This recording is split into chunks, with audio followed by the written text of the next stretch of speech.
and welcome back to a 2020 NHL entry-level draft recap edition of Hockey Talkie. My name is Clay. Thank you for tuning in. The Chicago Blackhawks drafted 8 players during this year's draft. But before we talk about those picks, let's talk about a couple newsworthy items from around the league. Let's start with the goaltenders.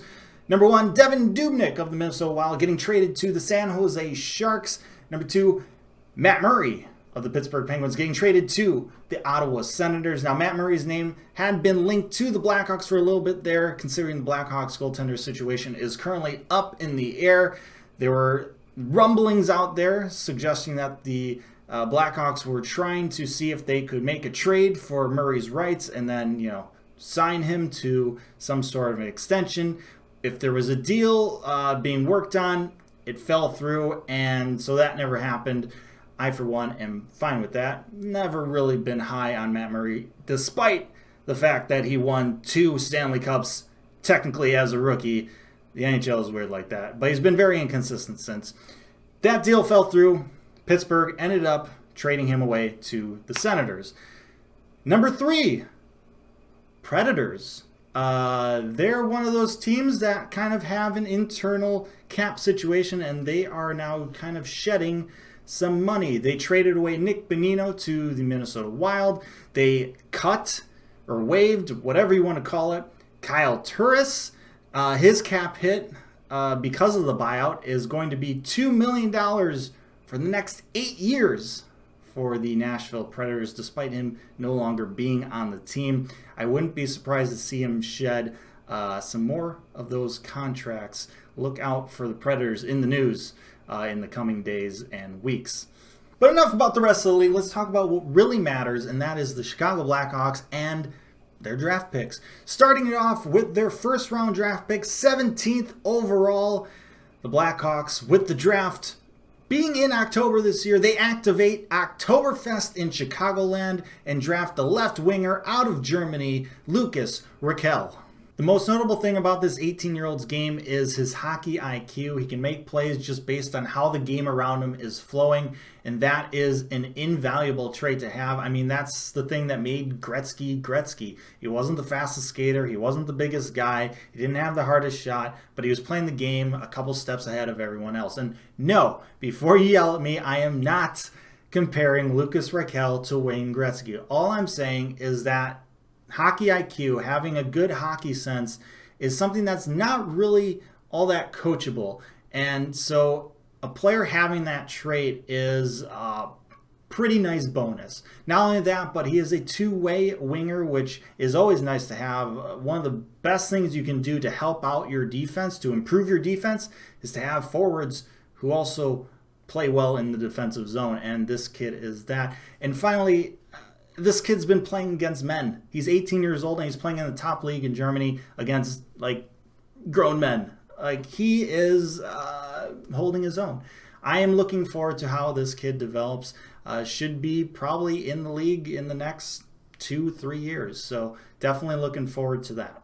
Now, as I mentioned before, the Blackhawks goaltender situation is currently up in the air. And in addition to that, don't really have a high-end goaltender prospect in the organization. So because of that, a lot of people were hoping that the Blackhawks would take a goaltender in this draft, and a lot of people had eyes on possibly getting the top-ranked goaltender, Askarov, in the first round, but Askarov was never going to fall to 17, so that never happened. But the Blackhawks were able to get a goaltender with their second round pick, 46 overall, from the United States National Development Team, Drew Commesso.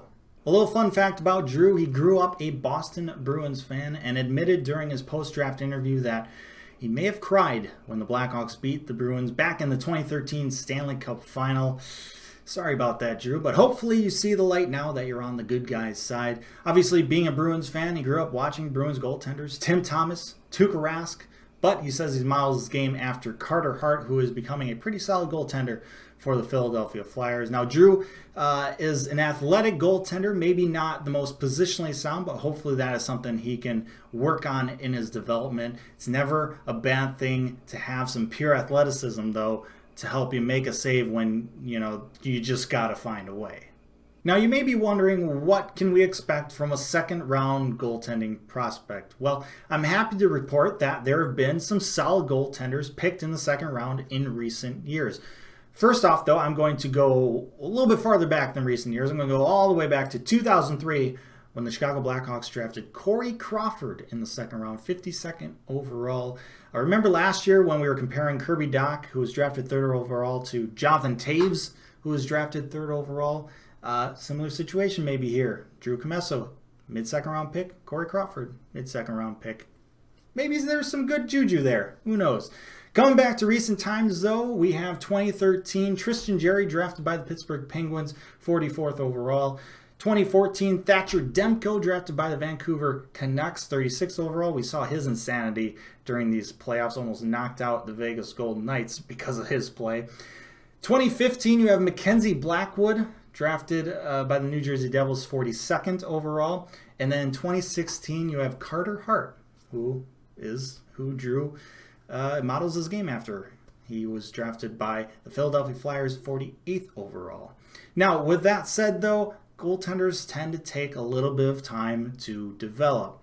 In the instance of Corey Crawford, he was drafted in 2003. He didn't start for the Blackhawks until the 2010-2011 season, so it can take some time. This pick does not fix the current situation for the Blackhawks, but hopefully in a couple of years, we will reap the benefits of this pick.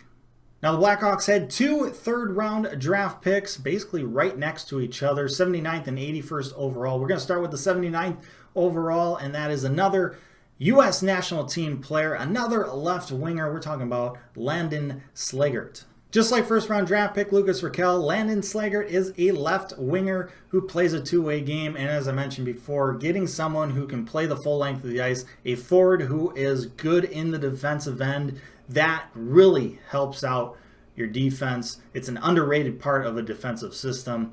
And considering also that the Blackhawks don't have a whole lot of left wingers in their organization, that's a pretty darn good combination for Landon Slaggert to be. But here's the thing. It gets better.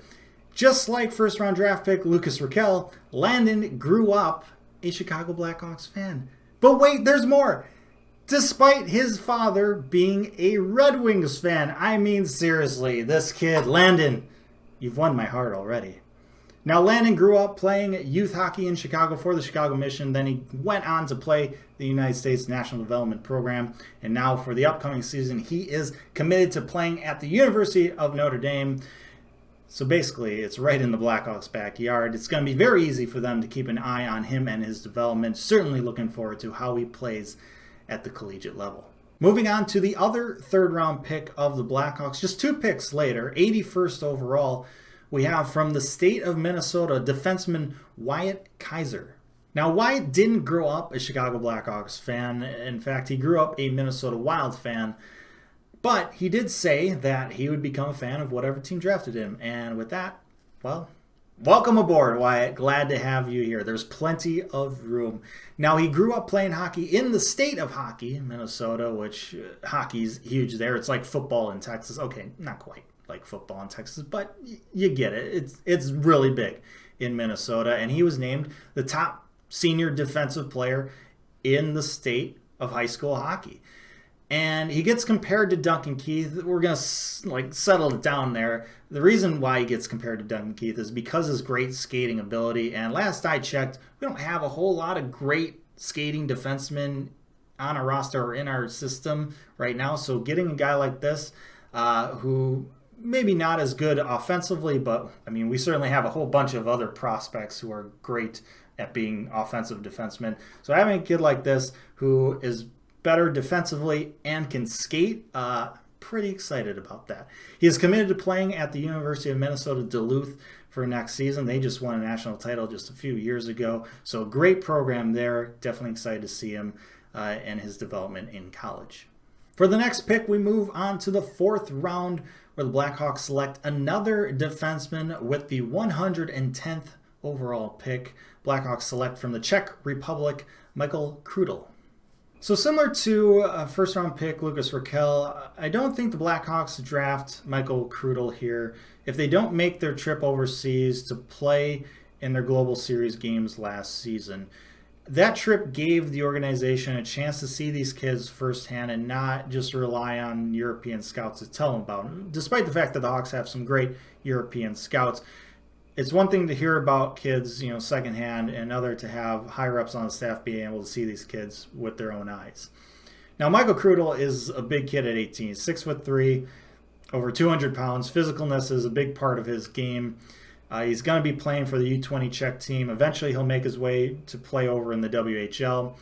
But personally, I don't see this kid as being someone who will eventually make the Chicago Blackhawks roster. I'm not saying because he won't, make the NHL, but because a combination of all the other defensive prospects that the Blackhawks have and the demand that right-handed defensemen have in the NHL, I see Michael Krutil being one of those prospects that the Blackhawks kind of have out there and use as a trade bait. With that said, though, I hope his development goes well. For the next pick, we travel to the 5th round, where the Blackhawks choose another defenseman. With the 141st overall pick, the Blackhawks select from Canada and Jamaica, Isaak Phillips. Yep, you heard that right. Isaak grew up in Canada, but he has Jamaican heritage as well. Even played for Team Jamaica on the ice, which I think is pretty darn neat. Now, he started, along with his sister, as a figure skater, so that certainly helped him develop his edges and helped him become the great skater that he is today. He's a two-way defenseman who likes to jump into the play on the offensive side, and if you look around the league, a lot of the good teams in the league have defensemen that can do that. He is also athletic and is very competitive, and that's a pretty darn good skill set to have. Now, with that said, Isaak is not the type of player that scouts kind of went to go see, especially considering that he played on the same team as Quinton Byfield, who got drafted 2nd overall. But he is the type of player who, even though scouts were going to see another guy, he was kind of standing out on his own, and that turned some heads, and that's kind of the reason why he got drafted by the Blackhawks. So, interesting to see how he does, how he develops, and if he can make it to the NHL. Obviously, the farther down you get in this draft list, the less of a chance there is for these picks to make it to the NHL, but you never know. He could be one of those diamonds in the rough. Moving on to round number 6, the Blackhawks making their 7th pick of the day with the 172nd overall pick. The Blackhawks select a centerman from Canada, Chad Yetman. First and foremost, I gotta say, those Erie Otters uniforms. Oh, goodness gracious, are those gorgeous. Let's put those back up on the screen. Seriously, just beautiful. Speaking of Erie, we have some alumni on the team. Alex DeBrincat, Dylan Strome, they both played for the Otters. Now, Chad is in his 3rd year of draft eligibility. He went undrafted when he was 18, went undrafted when he was 19, finally gets drafted at the ripe old age of 20. This is the type of player that you can't really put high expectations on, just because, forwards tend to not take that long to develop, and, anybody who gets drafted in the 3rd year, probably not very high end, but never underestimate someone with a chip on their shoulder, and that type of experience, getting passed up in 2 straight drafts, that can put a pretty big chip on someone's shoulder. I'm not going to say that this is someone to necessarily look for in the future, but don't be surprised if you see his name. This could be another Andrew Shaw type of situation. Now, that was supposed to be it for the Blackhawks in this draft, but they ended up making a trade. The Blackhawks trade their 7th round pick in next year's draft to the Montreal Canadiens in exchange for the Montreal Canadiens' 7th round pick this year. So the Blackhawks get one more pick, their 8th pick of the draft. And in the 7th round, 188th overall, they pick a defenseman from Canada who, in his spare time, doubles as a skyscraper, Louie Crevier.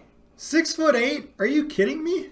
Seriously, this kid's got a wingspan of a 747. Just get out there and just put your stick out. They'll never get by you. My goodness. He's either going to be a Victor Svedberg or a Zdeno Chara. There is no in between. It's one or the other. And I'm excited to see which one it is. So there you have it. The 2020 draft class for the Chicago Blackhawks.